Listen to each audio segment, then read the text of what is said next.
The UK is losing its workers faster than ever, with over 700,000 leaving since 2019.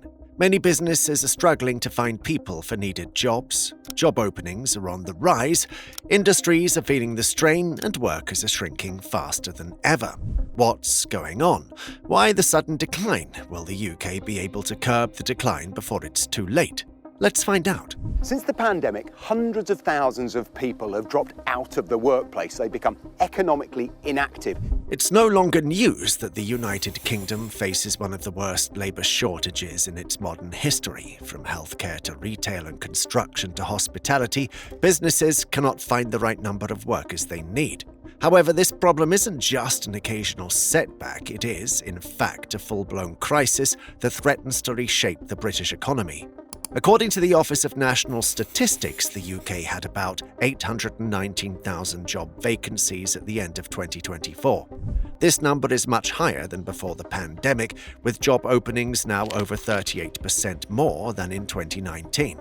Fewer people are working, with more than 500,000 currently unemployed than before the pandemic. One of the industries most affected by these shortages is healthcare, as the UK's National Health Service has been grappling with chronic staff shortages for years. Reports show that in 2023, there were over 112,000 vacant positions in NHS England alone, which included 42,000 nursing roles and 9,000 doctor vacancies. These shortages mean longer wait times for patients, an overworked staff strength, and increased pressure on an already struggling system. Retail and hospitality has also been hit hard by the growing labour shortage. Walk down any street in the UK today, and you're likely to see a staff wanted sign plastered across various shop windows. Restaurant chains like Wagamama and Pret-a-Manger have had to reduce operating hours because they simply cannot find enough workers to run them.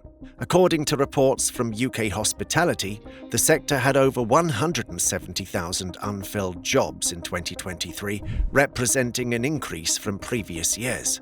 The construction industry, responsible for building the nation's houses, offices, and infrastructure that sustains the country, is also struggling with the same crises. Over 250,000 construction posts were vacant in 2023, and more building companies have struggled to recruit trained builders. The Federation of Master Builders has warned a lack of workers could lead to considerable setbacks in major infrastructure projects nationwide, such as housing schemes and transport improvements. So, what's really causing this labour crisis? The answer could be complex, as the lingering effects of the COVID-19 pandemic 5 years later, a shift in most work cultures, an ageing population, and most critically, the impact of Brexit have all played significant roles. With the workforce shrinking daily and the demand for labour increasing, the UK is now the only G7 country where employment has failed to return to its pre-pandemic state. In contrast, countries like the United States and Canada have seen their job markets recover and even grow stronger. This situation places the UK in a risky position as it struggles to compete in an already challenging economy. The most pressing question is, how much of this crisis is tied to government policy, and how much is due to external factors? The next chapter examines the most controversial element of the UK's workforce collapse: Brexit. 3, 2, 1. When Britain voted to leave the EU in 2016, the promises were clear: manage immigration, put British workers first, and boost the economy. Almost 9 years later, however, the situation has been decidedly different. Rather than opening the jobs market to British workers, Brexit has created a working shortfall many businesses struggle to fill. Before Brexit, the freedom of movement between the UK and other EU countries allowed workers from Poland, Romania, and Spain to come in and leave the UK easily and fill key roles in industries such as agriculture, healthcare, hospitality, and construction. These workers were seen as part of the UK's economy because they provided the labour that many British citizens were unwilling or unable to do. Once Brexit took effect, the government introduced a points-based immigration system that made it significantly harder for lower-skilled EU workers to enter the country. The new visa rules required new migrants to either have a job offer, meet salary thresholds, or prove their proficiency in English. The result of this action, a mass departure of workers to other EU countries and a severe labour shortage in key sectors of the UK. The hospitality sector has also been among the hardest hit with labour shortages. According to UK Hospitality, EU nationals made up over 31% of the workforce in hotels, pubs and restaurants across the kingdom before Brexit.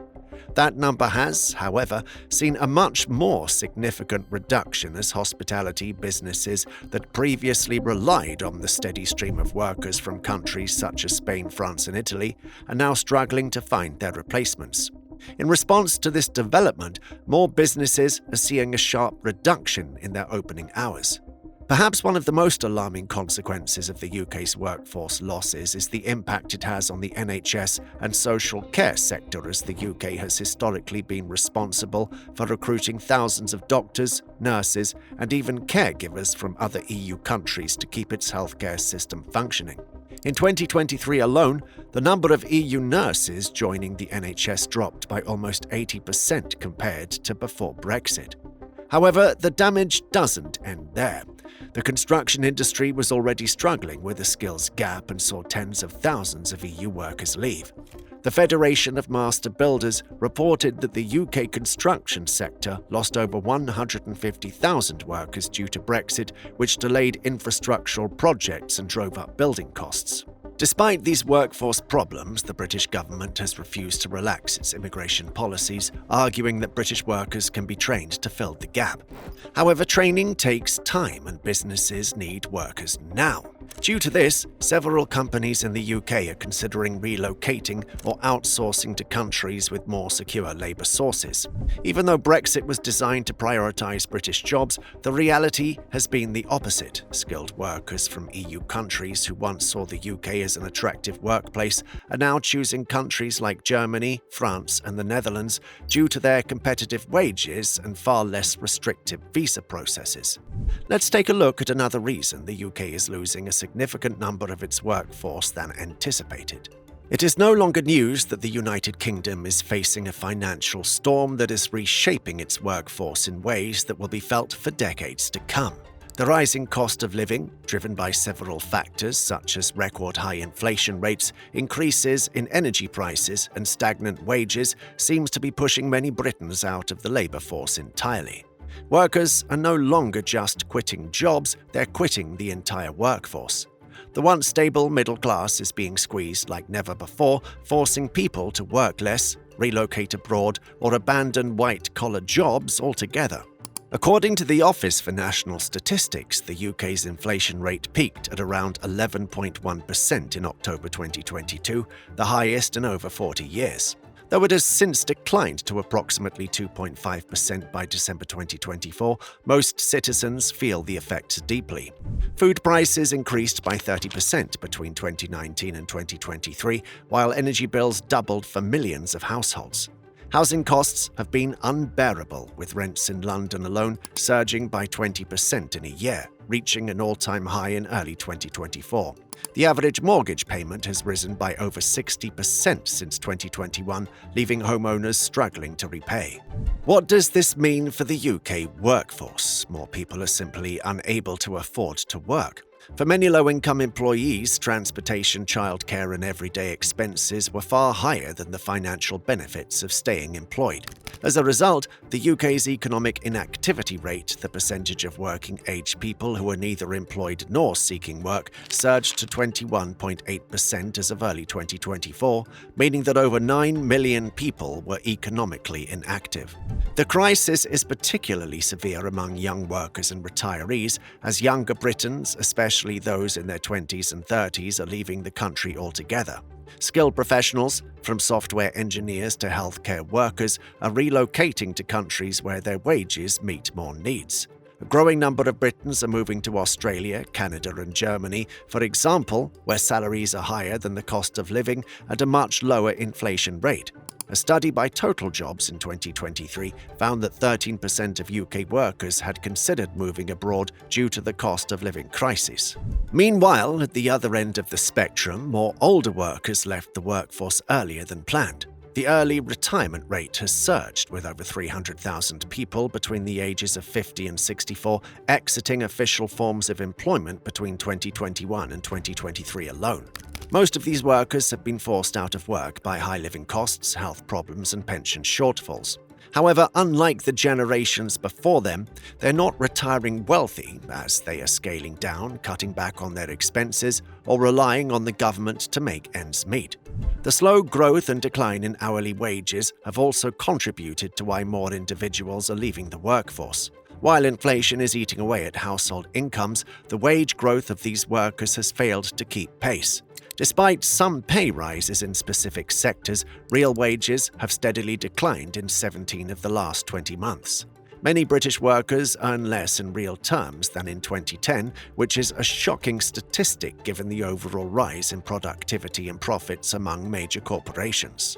The shortage crisis is even worse for most public sector workers, who have faced some of the worst pay conditions in decades. Nurses, teachers, and transport workers have gone on various strikes since Brexit as they demand better wages and working conditions. For example, in December 2022, the UK saw its most extensive strike action in over 30 years, when over 500,000 workers walked out in a single day. These protests reflected a growing frustration among workers who feel they're being asked to do more for less wages. Perhaps the most disturbing trend is the rise in part-time and contract work as full-time employment becomes increasingly unaffordable for the British population. The gig economy has grown exponentially, with more Britons choosing freelance, ride-sharing, and delivery jobs to make ends meet after taxes. Even though these types of work are more flexible, they do not offer any job security, no benefits, and are typically lower than minimum wage pay. It is not a choice for most, but rather a survival measure.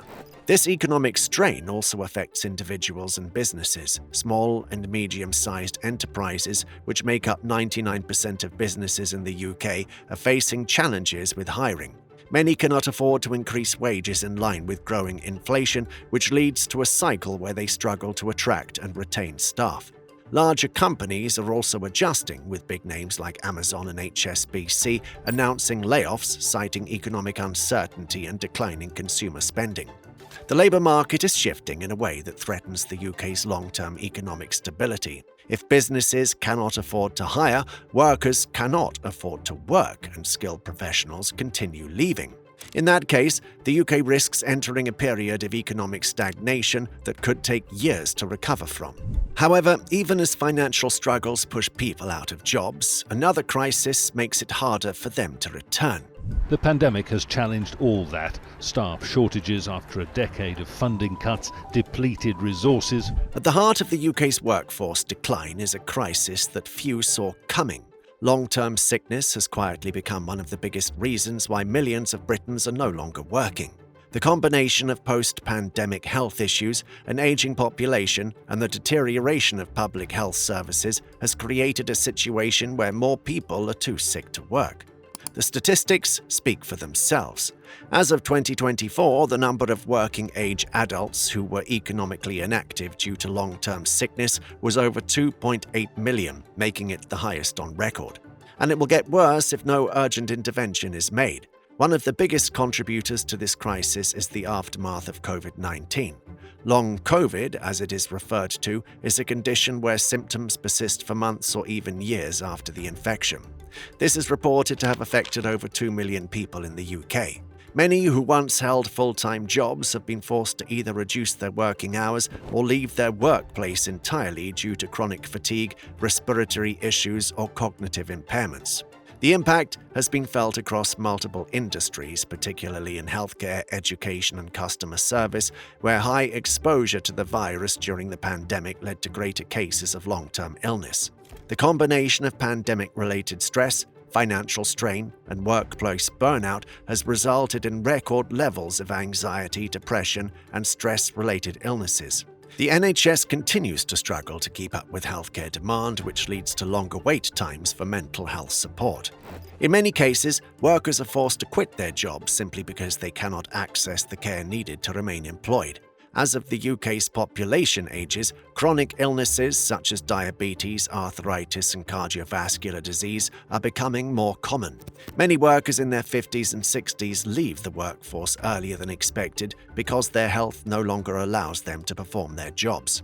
Unlike in previous generations where early retirement was often a choice, today's workforce is seeing more people get pushed out due to their deteriorating health and inadequate workplace support.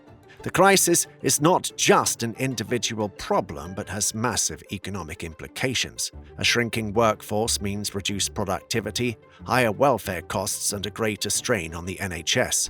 The UK government has in the past attempted to respond to the situation by encouraging more people to return to work. But without addressing the root causes of long-term sickness, this approach is unlikely to succeed. However, for many businesses, especially small ones, the cost of providing additional support is simply too high. Unless the government takes action to improve public health infrastructure and workplace accommodations, the UK will continue to see millions of workers permanently exit the job market. The workforce crisis is no longer just about Brexit, low wages, or immigration. It's now a matter of public health and economic survival. Let's examine how the educational system adds to this looming problem. Might the children of Barncroft Primary School be heading for musical stardom? Another significant barrier preventing the UK from solving its workforce crisis is, no doubt, the growing skills gap. As businesses struggle to fill vacancies, many job seekers lack the necessary skills to enter these roles. It's a paradox that has been in the making for years. The demand for skilled labor continues to rise, while the supply of qualified workers decline. The result is an economy that is losing more productivity, competitiveness, and ultimately inability to retain talent. Britain relied heavily on a steady influx of skilled European workers for decades to meet its labor demands, from construction and healthcare to finance and technology. These workers were necessary to fill essential roles and keep many industries afloat. However, with Brexit, companies are now forced to look domestically for talent, but the UK's education and training system has failed to keep up with the evolving job market. The apprenticeship system, which was once seen as a pathway to skilled employment, has collapsed in its effectiveness. The introduction of the apprenticeship levy in 2017, which was meant to encourage businesses to invest in workforce training, has backfired. Large companies have struggled to access funding, while smaller companies found the system too complex. Instead of bridging the gap between education and employment, the levy seems to have created more red tape, leaving industries desperate for skilled workers. While the UK is home to some of the world's most prestigious institutions, there is a growing disconnect between what students study and what the job market actually needs. Universities continue to produce an oversupply of graduates in social science and humanities, while industries like engineering, cybersecurity, and advanced manufacturing face dire shortages.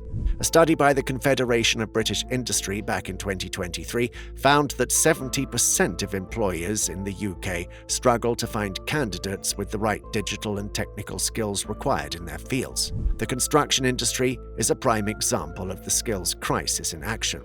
Even before Brexit, the construction sector relied on skilled individuals from mainly Eastern Europe.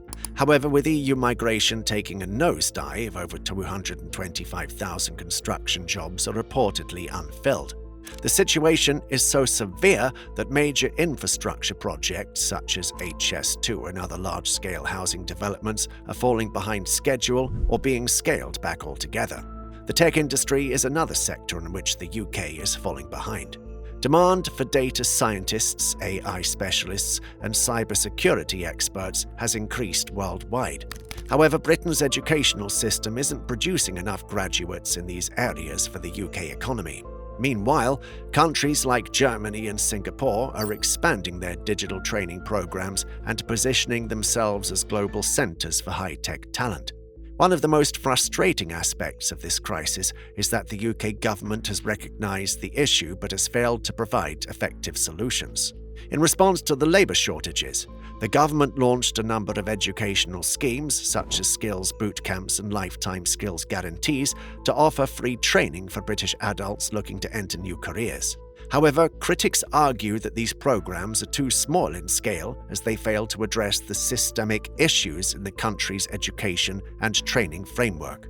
With businesses struggling to find qualified candidates, many are lowering their hiring standards, which comes with risks. Employers are now forced to spend more on in-house training, which further increases their operational costs. Meanwhile, industries that require higher safety standards, such as aviation, healthcare, and engineering, cannot afford to make compromises in these areas. The consequences of the UK's failure to invest in skills development will be felt for a long time, and without an urgent overhaul of the education and training system, the country will continue to lag behind emerging global competitors. While the government has introduced measures like Skills England, the challenge is ensuring these policies are effectively implemented and tailored to meet industry needs. However, even if the UK were to fix its domestic training problems, Britain's inability to attract and retain top international talent remains another major issue. The world is competing hard for talented workers, and the UK is falling behind. Skilled professionals in tech, finance, medicine, and engineering are choosing other places to work, leaving Britain struggling to fill important jobs. At a time when countries like Germany, Canada, and Australia are rolling out their red carpet for skilled workers, the UK's restrictive immigration policies and growing economic uncertainty have made it a far less attractive option. The post-Brexit immigration system, which prioritises high-wage, high-skill migrants, was intended to make the UK more competitive. Instead, it has discouraged international professionals from considering Britain as a place of work to settle. The UK's skilled worker visa system, which was introduced in 2021, requires meeting high salary limits, expensive application fees, and complicated sponsorship rules. This has made visa processing one of the most challenging processes amongst advanced economies in recent years. While other countries continue to offer relatively easy immigration pathways, the UK has taken the opposite approach since Brexit. Germany recently passed legislation that simplifies work permits for skilled professionals, reducing processing time and allowing foreign workers to move into the country before securing a job. Canada's Express Entry system, which grants thousands of skilled professionals permanent residency annually, has continued to make it a top destination for global talent. Even Australia's recent immigration reforms are focused on attracting high-skilled workers by fast-tracking their visas and giving them some tax incentives. The UK has raised visa fees and made it tougher to get permanent residency. This affects industries like healthcare that hire workers from other countries. In early 2024, the government made stricter immigration rules to lower the number of skilled workers moving to the UK, which makes it even harder for businesses to find new employees. Even beyond immigration, the UK's deteriorating quality of life is another reason skilled professionals look elsewhere.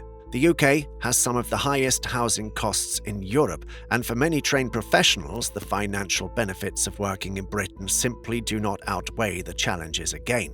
London, which was once a magnet for international talent, has lost some of its appeal.